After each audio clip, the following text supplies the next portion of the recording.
I'm going to teach you how to make an Herby beer bread.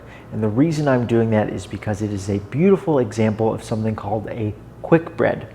Now, quick breads are different from traditional breads in that, well, it's kind of in the name. They're very quick. And the reason they're quick is they use chemical leaveners rather than bacterial-based leaveners like yeast. So a standard bread might use active dry yeast or instant yeast or even a sourdough starter. And you'd mix things up and you'd have to set it aside for a while to let things rise and let that yeast do its job. In a quick bread, which is what we're making tonight, and other examples of quick breads are things like scones. A lot of biscuits are quick breads. The way you tell it's a quick bread is there's no rise time, and it uses chemical leaveners like baking powder or baking soda to create the rise in that baked good, so we can make them really fast. In tonight's example, the Herby beer bread, the whole thing, start to finish, takes less than an hour, including your oven time. So if you need something really fast, this is a really incredible recipe for that. The ingredients list is also incredibly simple. You will need 3 cups of all-purpose flour. That's 360 grams of flour. 1 tablespoon of baking powder, not baking soda, baking powder. 1 teaspoon of salt.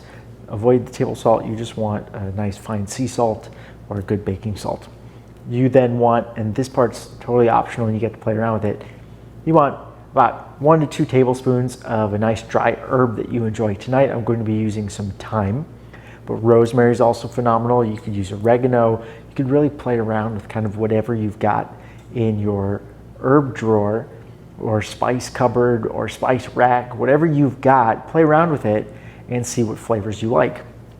Then you need 1 can or bottle of your favorite beer. I'm going to be using Blue Moon because it's got a little citrusy note to it, which is nice. Avoid IPAs. The bitterness in those is just a little too heavy and the bread doesn't turn out all that great. And then you're going to need 4 tablespoons of butter melted. Now, the version we're making tonight is a little herby. It's a little savory because of those herbs, so we're not adding any sweeteners. You could take this same exact recipe, and if you want to make it sweet, you have a few options. You could add a 1/4 cup of sugar. You could add a 1/4 cup of honey, which is my favorite option. And those things could be done to make it sweeter. You could also add some, what's often referred to as occlusions. So when you add something to a bread, like seeds and whatnot, those are considered occlusions. One of the things that you can add to this bread that's really lovely is you can add about 1/2 cup of shredded cheddar cheese. Mix that in and you have this really beautiful cheddar beer bread. And if you do the cheddar and the honey, you've got this honey cheddar beer bread that's just delightful. Tonight we're keeping it simple. Flour, baking powder, salt, beer, butter, and we've got those dried herbs, and with those you can basically pick whatever you want. So let's get started. I've got all my ingredients laid out in front of me. We're going to start with our flour. We're adding our 1 tablespoon of baking powder. Remember, baking powder, not baking soda. You'll get a different bread if you switch it up. 1 teaspoon of salt. And then I've got, make sure you get all your salt. I've got here about 1.5-ish tablespoons of thyme. You can go anywhere from 1 to 2 tablespoons of your dried herbs. So those are all of our dry ingredients. We mix those together first, which is pretty standard in just about every baking recipe. Mix your dry ingredients first. I'm gonna get out my whisk, and all I'm going to do is try to get this a little homogeneous. We want that baking powder to be mixed evenly. We want our herbs to be mixed evenly, just so that we don't have weird pockets later on. Okay, that's fairly well mixed. Set that aside. And then what we're going to do next is prepare our bread pan. Now, one option you have for this, and it's an option I've definitely used in the past, just rub the sides down with plenty of butter so things don't really stick. Clean up as you go. Makes life easier. What I'm going to do tonight is just show you how you can line a bread pan with some parchment paper so that you actually have a little sling that makes it really easy to lift your bread out. And you'll notice parchment paper is a little big for the pan. It hangs off the edges. So what we're going to do is fold it a little bit.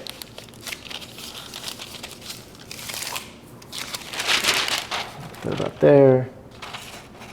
It doesn't need to be perfect. You can actually go a little bit shy of the size of your pan, because for the dough here is going to hold together well enough, it's not going to seep underneath. So we get to use this thing to help lift it out afterwards and make our lives a lot easier. So after you've folded that, press it into your pan. Even mine's a little bit long, and it's not that big of a deal. Now you can just fold this over the edge like that, and that's fine. One tool that you wouldn't expect to find in the kitchen, but is extremely helpful, is binder clips. So these binder clips you can use to just clip the parchment paper on the edge of your pan, and you can use this when you make cakes and brownies and breads, and they're just incredibly useful. So I always keep some binder clips in my baking drawer. And then I'm not fighting with the parchment paper when I add my dough later. So our pan's prepped. Dry ingredients are all mixed up. I'm actually going to move these to a larger bowl.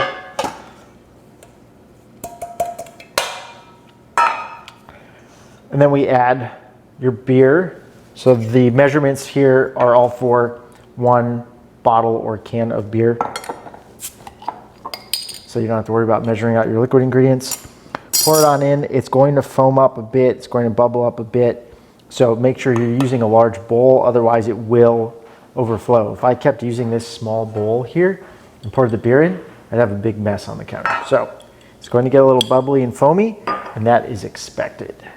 Then all we do is we fold this together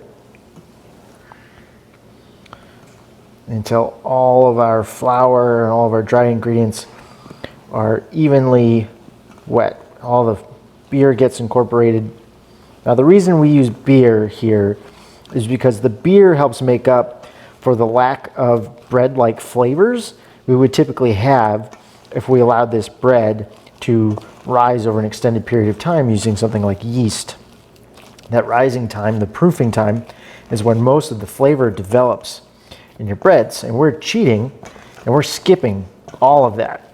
So the beer, while acting as our liquid agent here, so that we get a dough rather than just a powder, also adds a lot of flavor and a lot of yeasty flavors, so that it kind of mimics the flavor of bread without us having to do nearly so much kneading and waiting.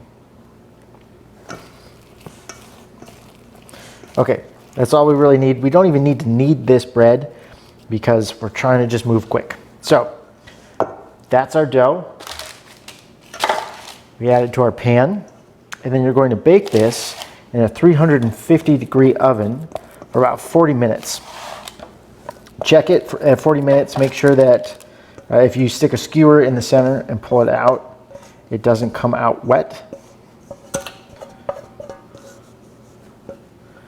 And then at that time, if your skewer comes out nice and clean, you can, make sure your dough is all the way to the edges so you get a pretty even bake and really filling in the pan.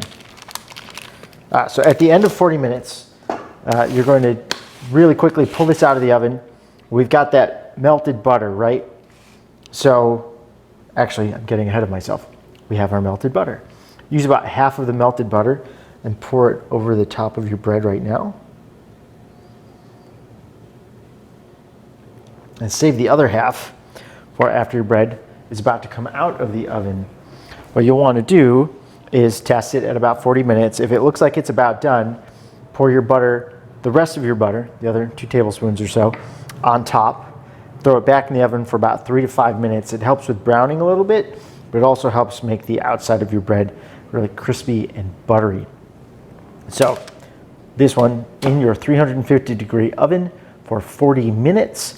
And then check on it. If it's still a little wet on the inside, you can still add your extra butter at that time. But you'll just want to check on it again every 5 minutes or so after that until it's done. So I'm going to throw this in the oven, and then I'll show you what it looks like when it's completed. Okay, our bread has been in the oven for about 40 minutes. We've got a little bit of color, not much. The top is fairly stiff, and I'm just using a instant read thermometer, and I'm reading about 160 degrees. And when it comes out, there's just a tiny bit of residue left, so we're basically there.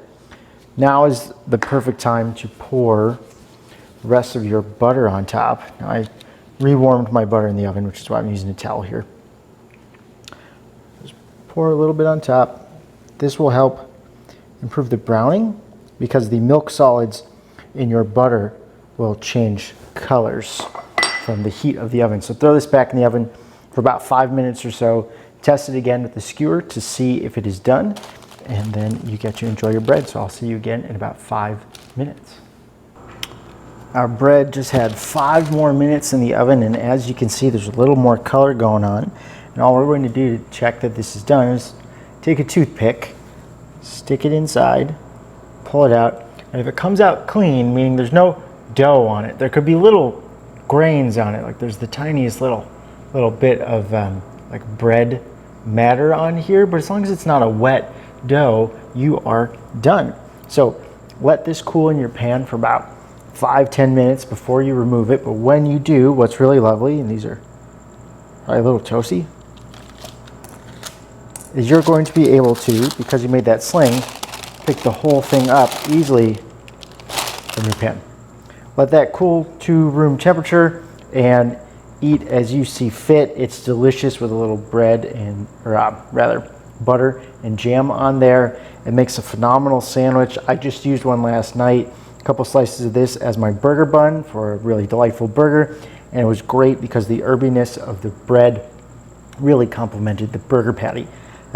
This is a super fast bread. You could, I know I just said let it cool and set it aside before you dive in, but realistically, you're probably not going to wait. And if you're making this to serve up for a bunch of friends for dinner, basically as soon as this comes out of the oven, you can take it out and slice it up. Just know it's going to be a little more crumbly when you slice into it with a knife, but dive right in. This is going to be absolutely delicious.